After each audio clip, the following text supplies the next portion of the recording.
شروع اللہ کے نام سے جو بڑا مہربان نہایت رحم والا ہے۔ سورج کی قسم اور اس کی روشنی کی، اور چاند کی جب اس کے پیچھے نکلے، اور دن کی جب اسے چمکا دے، اور رات کی جب اسے چھپا لے، اور آسمان کی اور اس ذات کی جس نے اسے بنایا، اور زمین کی اور اس کی جس نے اسے پھیلایا،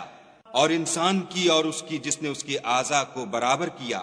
پھر اس کو بدکاری سے بچنے اور پرہیزگاری کرنے کی سمجھ دی کہ جس نے اپنے نفس یعنی روح کو پاک رکھا وہ مراد کو پہنچا، اور جس نے اسے خاک میں ملایا وہ خسارے میں رہا۔ قوم سمود نے اپنی سرکشی کے سبب پیغمبر کو جھٹلایا۔ جب ان میں سے ایک نہایت بدبخت اٹھا تو خدا کے پیغمبر صالح نے ان سے کہا کہ خدا کی اونٹنی اور اس کے پانی پینے کی باری سے حذر کرو، مگر انہوں نے پیغمبر کو جھٹلایا اور اونٹنی کی کونچیں کاٹ دیں، تو خدا نے ان کے گناہ کے سبب ان پر عذاب نازل کیا اور سب کو ہلاک کر کے برابر کر دیا، اور اس کو ان کے بدلہ لینے کا کچھ بھی ڈر نہیں۔